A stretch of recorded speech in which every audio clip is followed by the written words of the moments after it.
আসসালামু আলাইকুম, কেমন আছেন আপনারা সবাই? আশা করি ভালো আছেন। হুমায়রাস কিচেনের আজকের নতুন পর্বে আপনাদের সবাইকে ওয়েলকাম করছি। আজকে আমি আপনাদের সাথে দারুণ মজার একটা রেসিপি শেয়ার করব, আর সেটা হচ্ছে ঝিঙ্গা দিয়ে মসুর ডালের রেসিপি। এটা দেখতে যেমন সুন্দর, খেতেও মজা, ঠিক তেমনি হচ্ছে এটাতে প্রচুর পরিমাণে ভিটামিন রয়েছে। আশা করি আমার আজকের রেসিপি আপনাদের সবার কাছে অনেক ভালো লাগবে। নতুন রাঁধুনি আপুরা এভাবে বানিয়ে সবাইকে খাওয়াতে পারেন। চলুন তাহলে দেখে নেই আজকের ঝিঙ্গা ডালের এই মজার রেসিপিটি।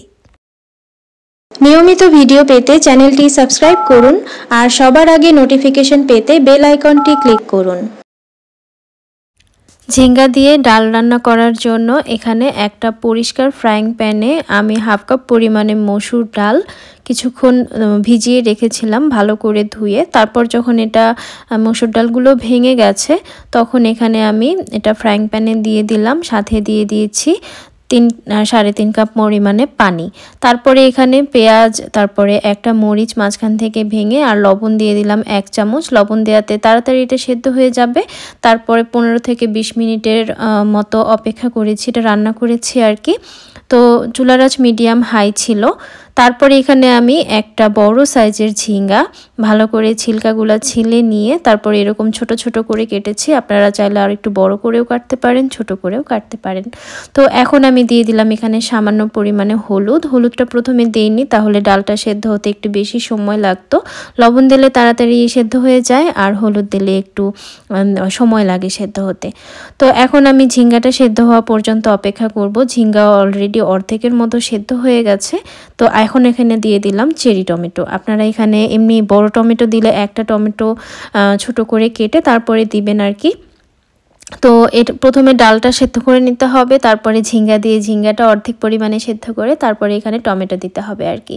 তো অলরেডি ঝিঙ্গা তো সেদ্ধ হয়েই গেছে। এখন আমি এখানে ফোড়ন দিব। তো ছোট একটা ফ্রাইং প্যানে 2 টেবিল চামচ পরিমাণে তেল নিলাম। তেলটা যখন ভালো করে গরম হয়ে যাবে দিলাম এখানে 1 চামচ পরিমাণে রসুন কুচি আর 2 চামচ পরিমাণে পেঁয়াজ কুচি, আর দিয়ে দিলাম এখানে একটা কাঁচা মরিচ। প্রথমে ওখানে কাঁচা মরিচ দিয়েছি, তাই এখানে অল্প করেই কাঁচা মরিচ দিলাম। এখন আমি এটা ভালো করে একটু ভেজে নিব। ভেজে যখন এখন একদম ব্রাউন কালার হয়ে যাবে তখন এখানে আমি দিয়ে দিব 5 ফোড়ন। তো এই রান্নাটা আপনারা খুব সহজে করে ফেলতে পারেন। এটা দেখতেও যেমন সুন্দর হয় আর খেতেও খুব মজা লাগে। ঝিঙ্গা দিয়ে মসুর ডালের রেসিপি। তো দেখেন খুব সুন্দর একটা ব্রাউন কালার চলে এসছে। এখন এখানে দিয়ে দিলাম হাফ চামচ পরিমাণে 5 ফোড়ন।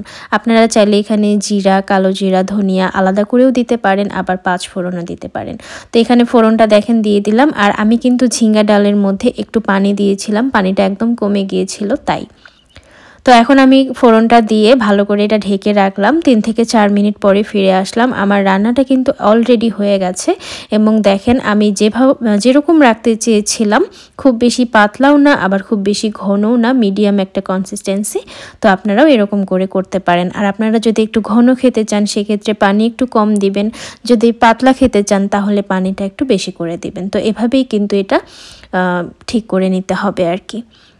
তো আমি হাফ কাপ পরিমাণে মসুর ডাল নিয়েছি, তার জন্য কিন্তু ঝিঙ্গার পরিমাণ একদম ঠিক আছে আর কি। তো এখন এই পর্যায়ে আমি চুলাটা বন্ধ করে দিব। তো তার আগে আমি আরও কিছুক্ষণ এটা ঢেকে রাখলাম, কিছুক্ষণ রান্না করে নিব আর কি। রান্না অলরেডি হয়ে গেছে, তারপরও আর একটু জাল করে নিলাম। এখন এখানে আমি দিয়ে দিব ফ্রেশ ধনিয়া পাতা।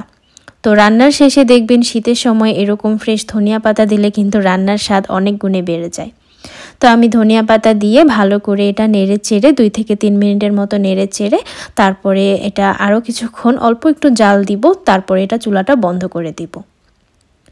তো তৈরি হয়ে গেল ভীষণ মজার ঝিঙ্গা দিয়ে মসুর ডালের পারফেক্ট রেসিপিটি। আপনারা এটা ভাতের সাথে পরিবেশন করতে পারেন, আর একটু ঘন করে রান্না করলে কিন্তু রুটি পরোটার সাথে খেতেও খুব ভালো লাগবে।